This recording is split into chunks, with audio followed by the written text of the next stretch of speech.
the spark plug hole and find top dead center on the piston. The way I do it is I go 100 thousandths before top dead center and then 100 thousandths after. Okay. And so I kind of do the same thing on the cams. So, you know, that gives me the 0 on here.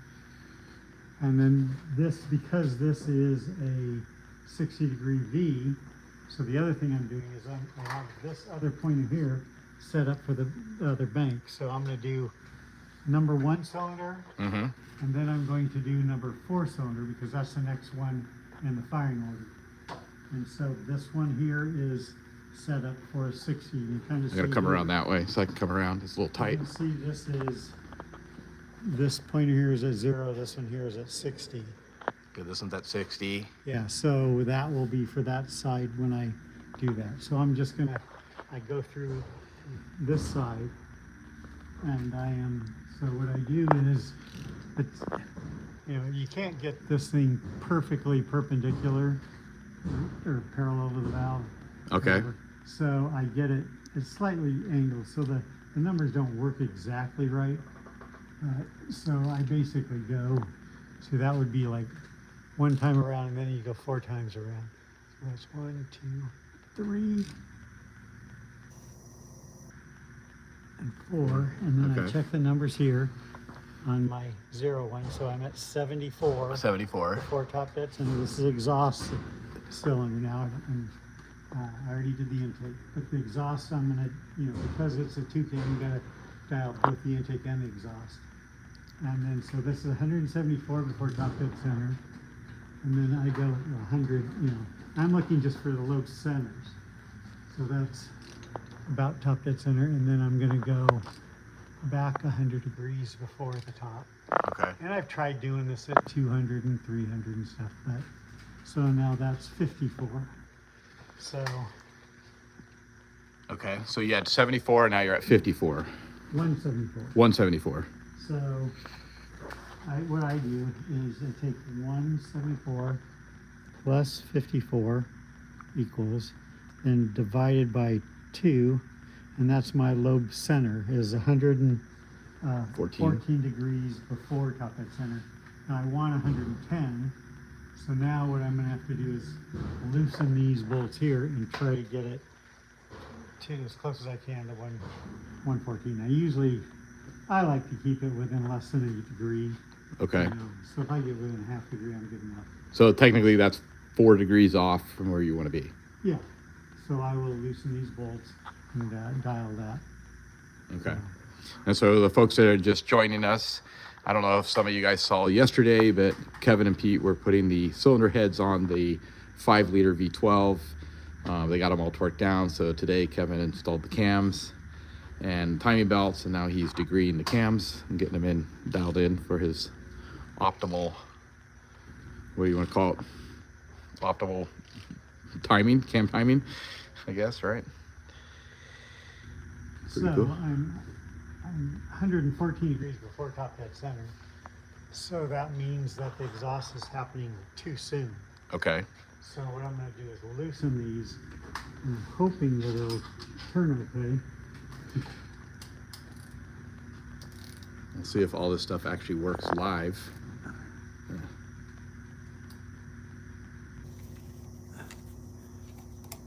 Stop. Always a fast thing to do. I mean, you know. Yeah. Ideally, it would be nice to actually degree these so that I can just dial it to what I need. Yeah. But it never seems to want to take the time. So we got some people talking about, you know, they never thought about degreeing cams on a homemade engine. So is that, how do you come up like with the profile and the degree and so where now you want I it? just moved that 4 degrees. And well, this is a fair amount of work as far as what we did. We go to Jeff Mummert, has a cam doctor. Okay. And we basically figure out where we want the flow to be during the overlap. Mm-hmm. And we kind of dial the cams into that. Schneider gives us a baseline for what they should be, but we always go to the cam doctor and kind of dial it in for what the heads flow. All right. You know, now realistically, we should be actually adjusting these on the dyno, you know, but we've never really got it around to that because Pete's always more into if it's enough horsepower to set a record. We're good to go.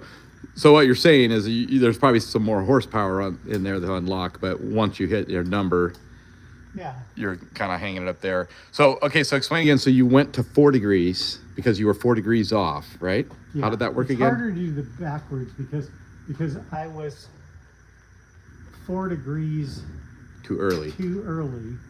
So by rotating this 4 degrees, that should bring it into, and we'll see. We're going to check it all over again. I mean, there's a little going back and forth here. So this is a process. It's not a one and done. It's not like line up the 2 dots and be done, huh? No. So you're doing 4 sweeps again. And that Is is 171. 72. Oh, 72. And so we'll move it to, sounds like that. We'll check it.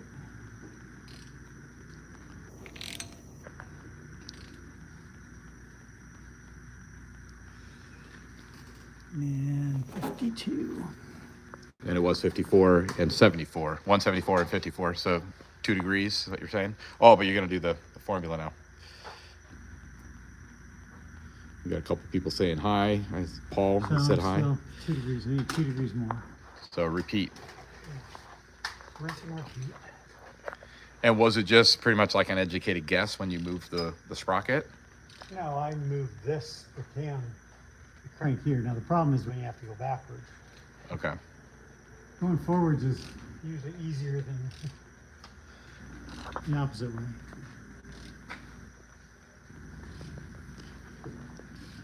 Give you guys a different perspective here.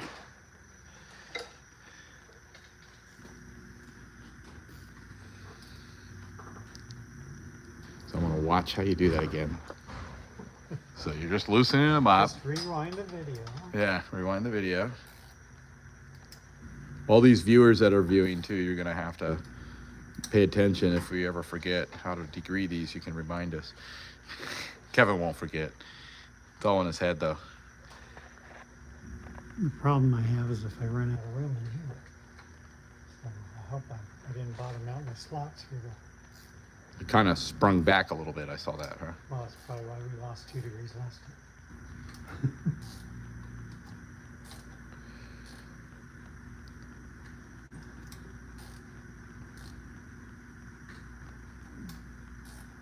It's a process.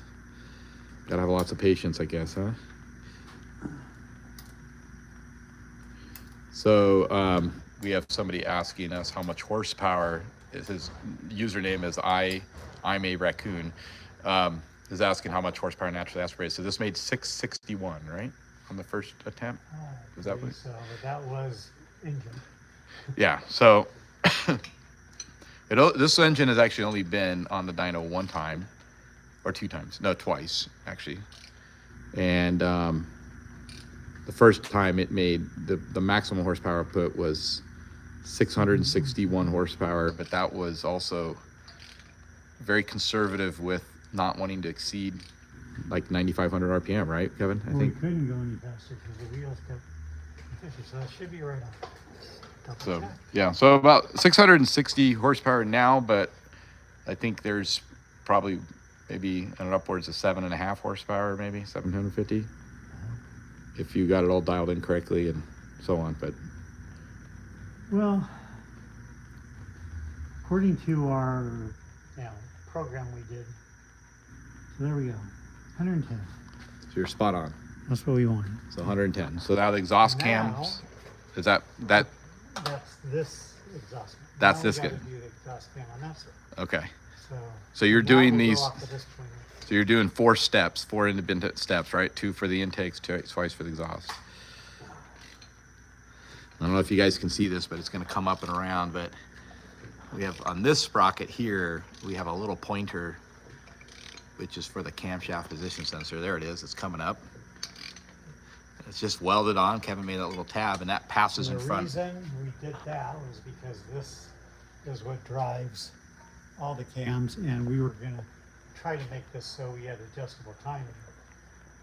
And if we adjust the timing, The cam sensor the would cam always stay in sensor would sync. be off, so we put it on there, so it's always tied to the crank, always in the same position.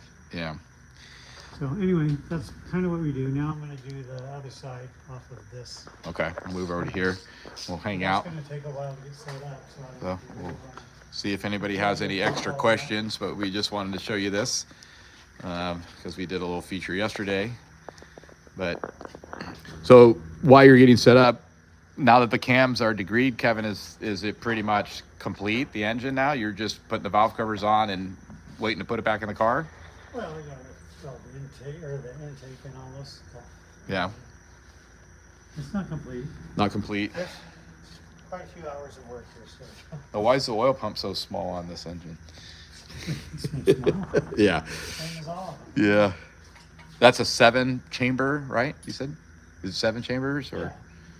There's 6 scavenge and 1 pressure. Okay.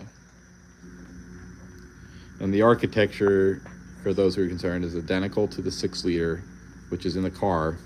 So it's almost a plug and play. I won't say it's a full plug and play. Yeah, but you have to change that hood. What do we have to change? Something. One of the sensors is off. Yeah, but like the headers and the fuel injection, Well, the headers shouldn't be. the headers, the fuel Technically, injection, They should have totally different headers. but it has different throttle bodies. The throttle linkage is a little different, but like the bell housing, the plumbing on the engine. It's narrower between here because this block is 400 thousandths shorter. Yeah, Well, it's actually only 200 thousandths shorter. 400 thousandths less stroke. okay. So the deck height is 200 per side shorter. That's that. And I'll show you this too. Pete's not around right now, but this car was out back yesterday, his 34 Ford. This is, Pete's putting it back together, so he's been working on it. And I don't know if you guys know or not, but a few months ago, it actually broke a timing belt. And so Pete and Kevin kind of re-engineered the pulleys and did it differently. It only had a single timing belt before, right? Yeah. So now it's got a dual timing belt, intake and exhaust. So it's very much like what you guys just saw on the V12, same kind of setup. And would you end up degreeing this equally, like the same with the exhaust? Yeah, so he has to do the same amount of work. Process is the same based off of their cam card and stuff that they have. So it's going back together, and so hopefully it'll be up and going soon. And this is a LT3, LS3, I think, right? It's a LS3 with an LT5 head. yeah, LS3 block with the LT5 Lotus 01 cylinder heads that they've modified heavily to make this work. This is a pretty cool little hot rod. So what are question on the V12? What is the lift and the duration approximately on the cams on these? Do you know that by? I think this one's like, oh, the card's in there. I didn't mean to pull you from your work, but we have a question. It's saying dock my pen. These are the National Archives right here. This is the cam. This is the 5-liter cam. Okay. This is 474 at 50. And the lift, wait, no, I'm sorry. The lift is 474 Okay. at 50, and the duration is 246 at 50 Okay. on the intake, and 436 lift on the exhaust, and 250 duration Okay. at 50. So that's pretty aggressive. So you have a lot of cam cards here. Well, a lot of different motors. And then this is the 6-liter. Okay. This is 510 lift, and 258 has more duration. I don't know how come it's so dirty. And then and then it's 258 at 50. So this has, what is it, 12 degrees more duration on the 6 liter than the 5 liter. Well, why do you recall why that was? Well, we have the intake on the 5 liter is way too much flow for Okay. the amount of cylinders we're feeding, so you don't need so much. Okay. And then the exhaust on this one, the reason it's actually closer to what that one is we actually put a way smaller exhaust valve. Yeah, I remember that. Yeah, so it's There's shrunk down. quite a bit there, huh? Yeah, but some of them are repeats, and so, but yeah, I mean, you can see the difference in this. And then where we dialed it in, this one here was dialed at 108 and a half. Or no, I'm sorry, 106 on the, that's not that far off. They're both at 106. Okay. The exhaust is 111 and this one's 110. So that's only pretty close. Pretty close. They're dialed in pretty close. All right. Yeah, so saw a couple more people just commented. What is that? RoboStyle said good evening. So how you doing? I don't know. It's almost 5:30 here. It's almost quitting time. Kevin will work until midnight tonight. No. But for those who are just joining in, Kevin's setting up the cams and degreeing them, getting them dialed in.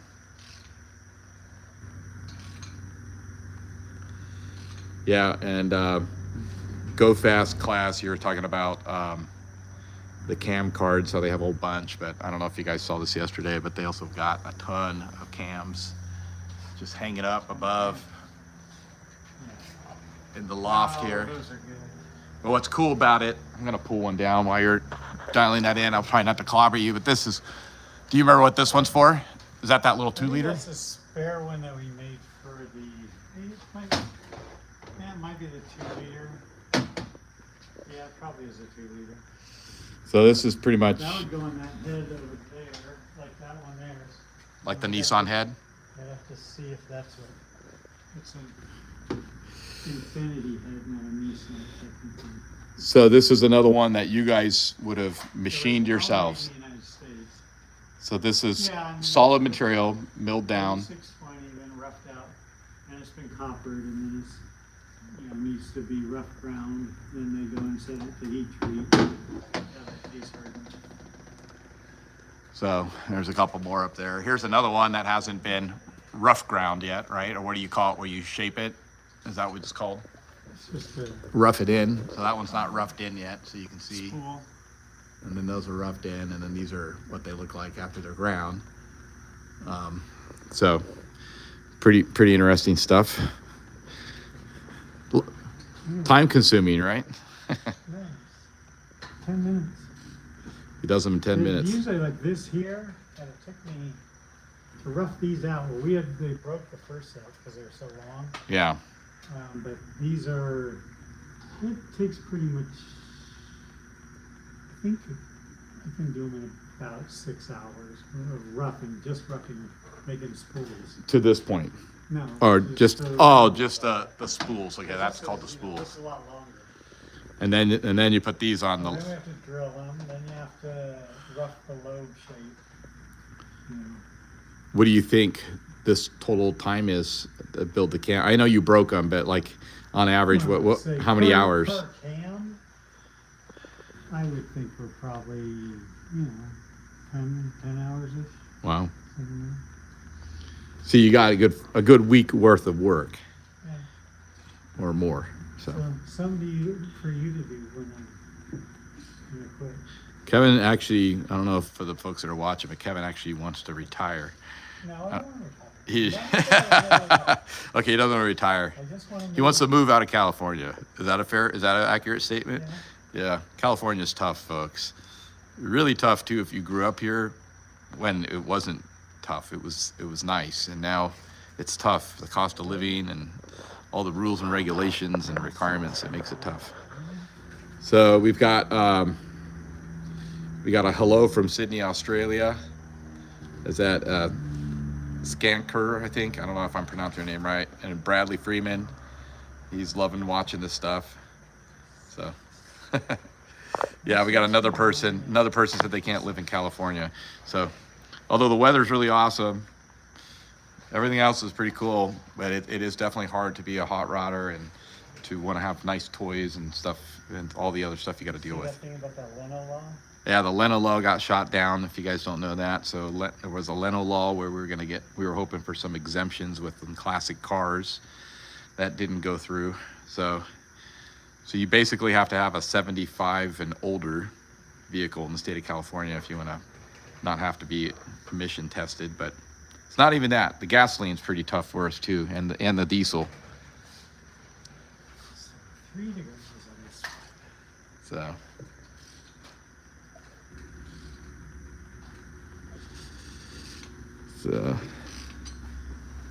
Still doing it. So anyway,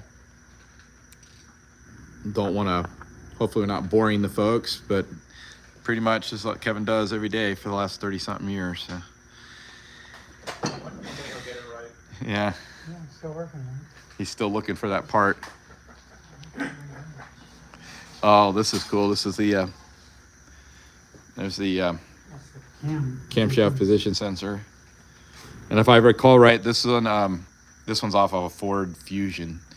I think that's the one that I spec'd out because we needed a smaller one. So it's just a 2-wire. So when you see a 2-wire camshaft position sensor, that means it's a reluctor style. When it's a 3-wire, it means it's a Hall effect. And so we're using the 2 wires, and we know that they work up to 10,000 RPM accurately. So same thing, you're just gonna loosen the sprocket.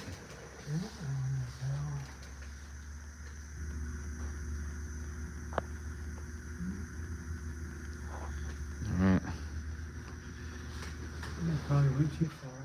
Went too far. Let's just see. Pretty cool. Well, folks, I think now everybody knows how to do it, so you don't have to worry about Pete not doing this one. Yeah. Everybody knows how to do it. Yeah, now we know what all the specs are. We know the cam card. We know you want to be at 110 degrees. Playing back this one? Well, that's the exhaust. The Exhaust. intakes are 106. 106. And that was on the intake card that we just saw. Oh, the cam card. Or the cam card, yeah. And the only difference probably would work either way on the 6 liter. 6 liters, 111 on the exhaust. Cool. I'm going to show these guys your another thing that you made, which was really cool. This right here. Are your valve covers close by? Or are they put away? They're right behind. Oh, here you go. So Kevin made these. They're just called your, what are they, your valve cover tube nuts. And he made these for the valve covers. And that was solid brass when you started, right? Yeah. Solid pieces of brass. Was it a round stock or is it square? Anyway, so he machined these on the lathe, or no, on the mill. Oh, I made them On the lathe, and then he threaded them, and then he has an O-ring on him, and so made 12 of them to hold down the valve covers. They're pretty cool. So a lot of blood, sweat, and tear. So anyway, folks, we're gonna sign out, but thanks for just checking in again. We just wanted to show you how Kevin does the degrees on the degreeing the cams and setting it up. And we'll get you guys again when we get this a little further along. And like I said, we probably maybe next week might be taking the car to the dyno. Might. And if we are, we'll try and do a live stream. We're gonna run next week. Yeah, we gotta hope so, but they're still waiting on a radiator. So again, folks, thanks again. Have a great weekend, and thanks for checking in. And Kevin will be at the boat races. All right. Thanks.